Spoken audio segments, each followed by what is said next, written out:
The tourism minister, leader of the Good Party, someone who has been involved in politics and has been part of representative government for the last 30 years, Patricia de Lille, is the latest premier candidate here in the Western Cape. She will contest as a national leader of a party, contest here in the province. She joins another national leader, the Patriotic Alliance's Gayton McKenzie, who says that he will contest for Western Cape Premier. Other parties that who have announced their premier candidates, Rise Mzansi has announced Akolile Notiwala as their candidate. The Action SA says Angela Sobi. They introduced her candidacy in Manenberg last week. And of course, the incumbent Alan Winde, so far as I know, as people have put up their hands to contest as Premier in the Western Cape. But why is the Western Cape seen as this ultimate battleground province in national elections, as a provincial election? Is it a bellwether? Wayne Sussman, election analyst, joins me now. We would think that the Democratic Alliance have things wrapped up largely here in the Western Cape over the last two local government elections. They've done pretty well, and they've solidified their base here in the Western Cape and the city of Cape Town. But why do we see national leaders of political parties contesting as premier candidates here in the Western Cape? Wayne, good morning. Morning, Lester. It's great to be speaking to you and the listeners of CapeTalk. As I was preparing for this interview last night, I counted 12 premier candidates for the Western Cape, whereas right now there are only 7 parties in the legislature. So you're correct, the Western Cape is a battleground province, and what we're seeing is that the Patriotic Alliance and Good are putting their best candidates forward for this province because they believe they'll resonate well with the voters of the Western Cape. The DA's victory is not a foregone conclusion in any way, shape or form. We've seen the DA struggle in a number of by-elections, and the DA will certainly have to roll up its sleeves if it wants to have the keys to Leeuwenhof for another 5 years. There was that survey in late 2023. It was conducted by Change Starts Now, who won't be contesting this elections. They commissioned a sample of, I think, 9,000 respondents.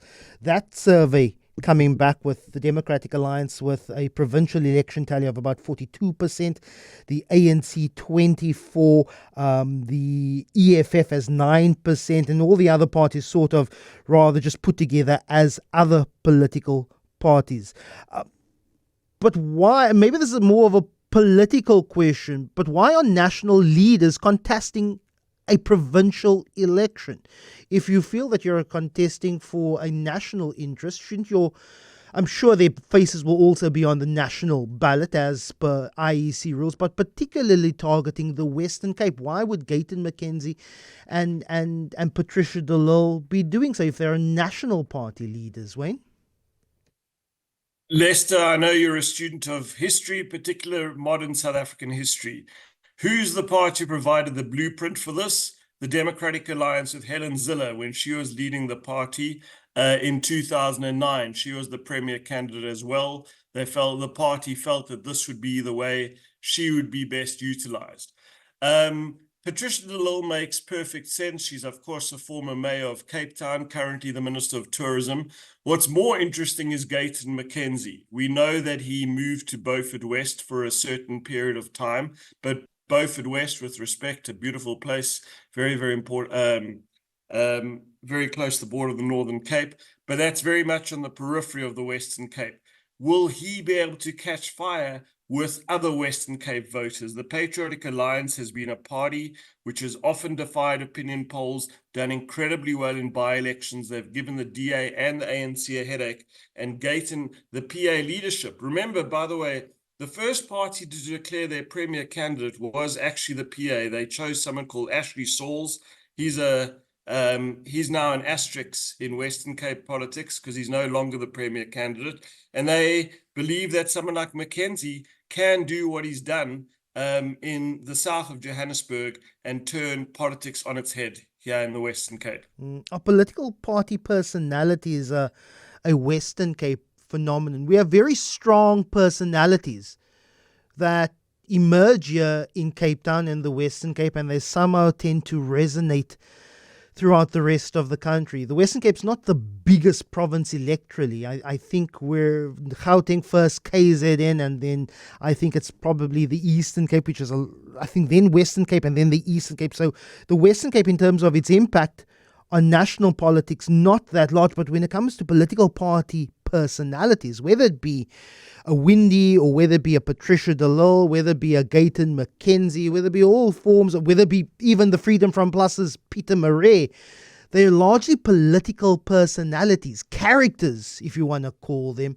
And that does play a role in Western Cape politics and how they resonate with voters, Wayne.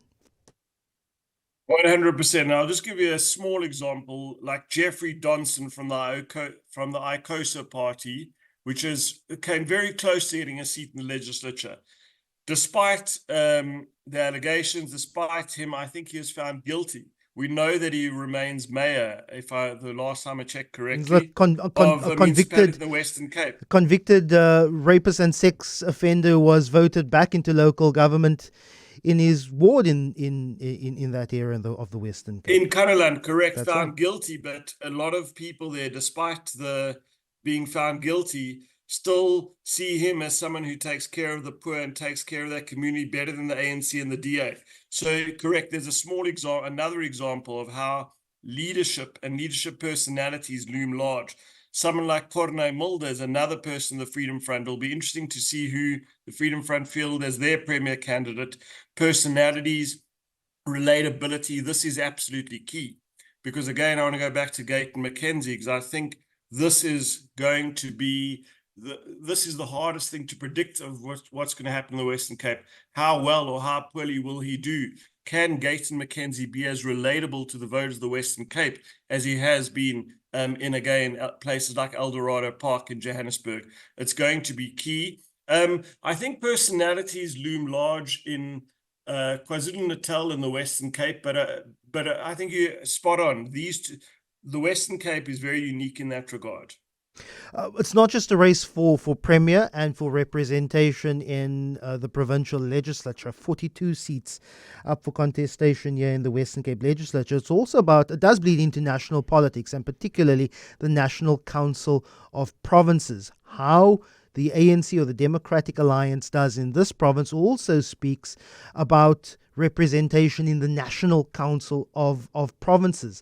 And this is a second house of parliament where legislation is ratified, but also symbolically. If the ANC takes a real hit at a provincial level, this then speaks to the numbers of who and which political party gets sent to the National Council of Provinces. So we could see a case where, with a sufficient decline in all provinces, we could have political parties be represented, opposition parties represented at the National Council of Provinces, which means they could elect a National Council of Provinces chairperson, which means that when it comes to State of the Nation, when we have the Speaker and the NCOP chair, you may have an ANC Speaker in the chair, but you could have an opposition party chair of the National Council of Provinces seated right behind the President at the State of the Nation. It's more than just who's premier, it's also who's represented at the NCOP.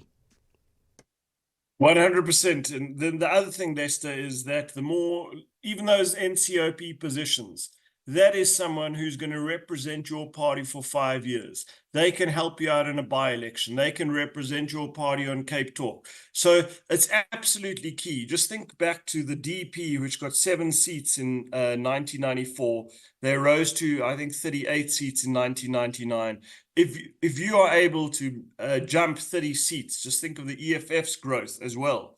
You can do so much more because these are elected representatives, well-paid elected representatives. If you run your party properly, you can reach new areas. And that's why every elected representative counts, particularly if they are going to do your party well and proud. Just one other quick point, Lester. The provincial parliament in the Western Cape is going to grow substantially. So there will be more positions up for grabs.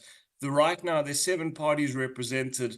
If you think of people like Marius Fransman, if you think of Rise Mzansi, the Action SA, you might see many parties sitting in that legislature. And if the DA falls below 50%, it'll be interesting to see who they turn to form that coalition with.